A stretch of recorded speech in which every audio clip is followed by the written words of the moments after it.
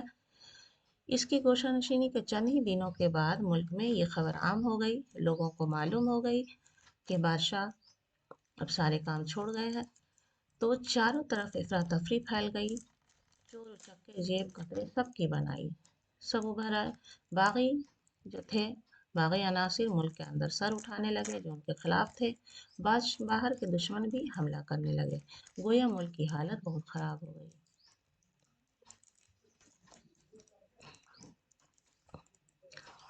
باغ و بہار کی ادبی خوبیوں پر روشنی ڈالیے۔ باغ و بہار کی جو ادبی خوبیاں ہیں اس کے بارے میں لکھنا ہے۔ باغ و بہار مشہور اردو نثر نگار میرومن دہلوی کی تصنیف ہے۔ یہ میرومن دہلوی نے لکھی ہے۔ یہ کتاب میرومن کی توازات نہیں ہے، ان کی لکھی ہوئی نہیں ہے، بلکہ امیر خسرو کی فارسی داستان چہار درویش کا اردو ترجمہ ہے۔ امیر خسرو کی فارسی داستان ہے جو چہار درویش، جس میں 4 درویش کی کہانی ہے، اس کا اردو ترجمہ ہے۔ باغ و بہار 1801 عیسوی میں لکھی گئی۔ یہ اردو نثر کی پہلی کتاب ہے۔ اردو نثر کی جب شروعات ہوئی اس کی پہلی کتاب باغ و بہار ہے جو 1801 عیسوی میں لکھی گئی۔ بچوں اس سن کو یاد رکھیں کہ باغ و بہار کب لکھی گئی؟ 1801 عیسوی میں، جسے جان گل کرائسٹ نے میرومن کو یہ کام سونپا تھا، جس کی زبان نہایت دلکش، صاف اور سادہ ہے۔ اس کے واقعات نہایت دلچسپ ہیں۔ اس کتاب کی سب سے بڑی خوبی یہ ہے کہ آج 2 صدیاں گزر جانے کے بعد بھی اس کی عبارت لائق توجہ ہے۔ آج اتنا وقت گزر جانے کے بعد بھی باغ و بہار اپنی کی مقبولیت میں کوئی کمی نہیں آئی ہے۔ باغ و بہار کی مقبولیت کے کئی وجوہات ہیں، جس کے کئی وجہ ہیں۔ اس کی مقبولیت کی اس کی عبارت صاف، رواں اور سلیس ہے، بالکل آسان اور صاف الفاظ میں لکھی گئی ہے۔ اس میں عام بول چال کی زبان کو اختیار کیا گیا ہے۔ بادشاہ آزاد بخت کو چاروں فقیروں کے بارے میں کیسے علم ہوا؟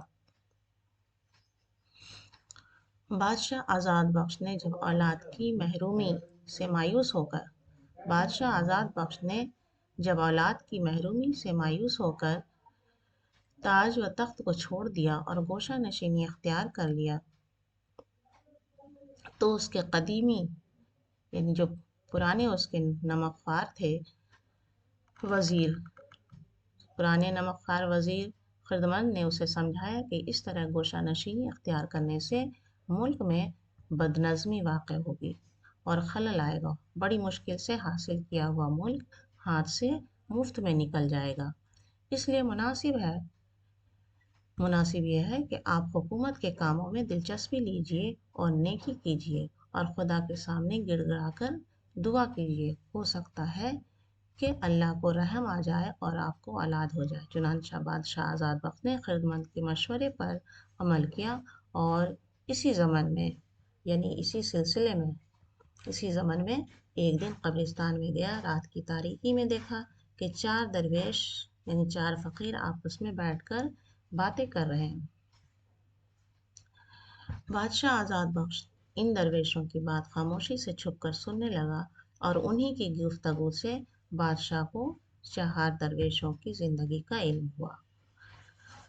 بادشاہ آزاد بخت کو جب اولاد کی محرومی سے مایوس ہو کر تخت و تاج چھوڑ دیتا ہے تو اس کا قدیمی نمک خوار یعنی وزیر خردمند اسے سمجھاتا ہے کہ اس طرح سے ملک میں بدنظمی پیدا ہوگی، خلل آئے گا، جو ملک بہت مشکل سے حاصل کیا گیا وہ مفت میں نکل جائے گا اور دشمن بھی آپ پر حملہ کریں گے۔ تو اس کے لیے آپ اللہ سے دعا کریں اور یہ اس کے ملک میں دلچسپی بھی لیں ساتھ ساتھ، اور خدا سے دعا بھی کریں، اللہ کو ضرور رحم آ جائے گا۔ تو بادشاہ آزاد وقت خدمان کے مشورے پر عمل کرتا ہے، اور وہ ایک دن قبرستان گیا، وہاں کی تاریکی میں دیکھتا، اندھیرے میں دیکھتا کہ 4 درویش 4 فقیر آپس میں بیٹھ کر باتیں کر رہے تھے، جسے خاموشی سے چھپ کر وہ سننے لگتا ہے، اور ان کی باتوں سے ہی پتہ چلتا ہے کہ 4 درویش کی زندگی کیسی تھی۔ مضمون قصہ آزاد بخش کا اس کی روشنی میں آزاد بخش کے حالات بیان کیجیے۔ اس کے پیش نظر بتانا ہے کہ آزاد بخش کے حالات کیسے تھے۔ تو زیر نصاب مضمون آزاد بخت کا، اس کی روشنی میں آزاد بخش روم کا بادشاہ ہے، جس کے پاس دنیا کی نعمتوں میں سب کچھ میسر ہے، صرف وہ اولاد کی نعمت سے محروم ہے۔ وہ انصاف پسند اور رعایا پرور ہے۔ بادشاہ آزاد بخش ایک انصاف پسند بادشاہ ہے، نوشیروان کی جو صفت اس میں ہے۔ ایک دن اس نے آئینے میں اپنا چہرہ دیکھا تو مونچھوں میں تار مقیش یعنی چاندی کے تار کہتے ہیں، تو تار مقیش کی طرح سفید بال نظر آئے۔ اس سفید بال نے بادشاہ آزاد بخش کو بے قرار کیا کہ اب وہ بوڑھا ہونے کو ہے، لیکن خدا کی یاد سے غافل رہا۔ وہ یہ سوچتا ہے کہ اب تو وہ بوڑھا ہونے کو آ گیا، لیکن اتنے دنوں تک وہ خدا کی یاد سے غافل رہا، تو اس نے سب کچھ بادشاہت ترک کر دی، سب کچھ چھوڑ دیا، بادشاہت ترک کر دی اور عبادت و ریاضت میں مصروف ہو گیا۔ اسے احساس ہوا کہ وہ تو سارا وقت خدا کی یاد، ساری عمر خدا کی یاد سے غافل رہا ہے، تو اس نے اپنی بادشاہت چھوڑ دی اور عبادت میں مصروف ہو گیا، اور اس کو اپنا دنیاوی مستقبل تاریک نظر آنے لگا، اس لیے وہ آخرت کو سنوارنے کی فکر کرنے لگا۔ سوال ہے بادشاہ آزاد بخش کے کردار پر روشنی ڈالیے۔ میرومن دہلوی کے مطابق آزاد بخش قدیم روم کا بادشاہ تھا، اور قسطنطنیہ جسے اب استنبول کہا جاتا ہے اس کی راجدھانی تھی، یعنی پایا تخت کہتے ہیں، راجدھانی تھی۔ اس کی حکومت میں بڑی خوشحالی تھی، رعیت بھی آباد تھی، اور غریب غربا بھی امن و سکون کی زندگی گزارتے تھے۔ اس کے وقت میں سب سکون کی زندگی گزارتے تھے، جس کا لازمی نتیجہ تھا کہ مملکت کے اندر کہیں چوری ڈکیتی نہیں ہوتی تھی۔ آزاد وقت کی حکومت میں تو امن چین تھا، لیکن آزاد وقت کی ذات میں چین نہیں تھا، کیونکہ کوئی اولاد اس کی نہیں تھی، کیونکہ فرزند جو کہ انسانی زندگی کا پھل ہے اس کی قسمت کے باغ میں نہیں تھا۔ اسی بے چینی کی حالت میں آزاد بخش نے حکومت سے ہاتھ کھینچ لیا اور گوشہ نشینی کی زندگی گزارنے لگا۔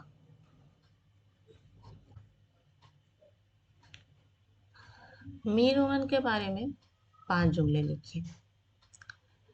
اردو نثر کی تاریخ میں میرومن دہلوی کا نام نہایت بلند ہے۔ وہ اردو کے نثر نگار تھے۔ آپ مغلیہ بادشاہ کے زمانے میں دہلی میں پیدا ہوئے۔ میرومن مغلیہ بادشاہ کے زمانے میں، ان کے آباء و اجداد ہمایوں بادشاہ کے زمانے سے ہی مغلیہ دربار میں اعلیٰ عہدوں پر فائز تھے۔ احمد شاہ ابدالی کے حملوں کے نتیجوں میں جب دہلی ایک بار پھر برباد ہوئی، تو میرومن دہلوی تلاش معاش میں عظیم آباد یعنی پٹنہ تشریف لائے۔ یہاں بھی قسمت نے یاوری نہ کی، پھر کلکتہ چلے گئے۔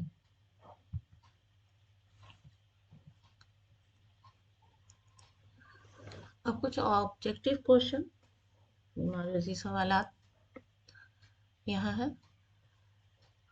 آزاد بخش کے وزیر کا کیا نام تھا؟ جواب ہے سی، آزاد بخش کے وزیر کا نام خردمان تھا۔ ان میں سے کون سی تصنیف میرومن کی ہے؟ زبان گویا، باغ و بہار، امید کی خوشی، بنت بہادر۔ جواب ہوں گے بی، باغ و بہار۔ باغ و بہار کے مصنف کون ہیں؟ یعنی اس کا لکھنے والے باغ و بہار کے مصنف مولانا آزاد، میرومن، رجب علی بیگ، ان میں سے کوئی نہیں۔ بچوں، باغ و بہار کے مصنف بہت سے بچے امیر خسرو لکھ دیتے ہیں۔ یہ یاد رکھیں کہ باغ و بہار اردو میں ترجمہ کر کے میرومن نے لکھی، اس لیے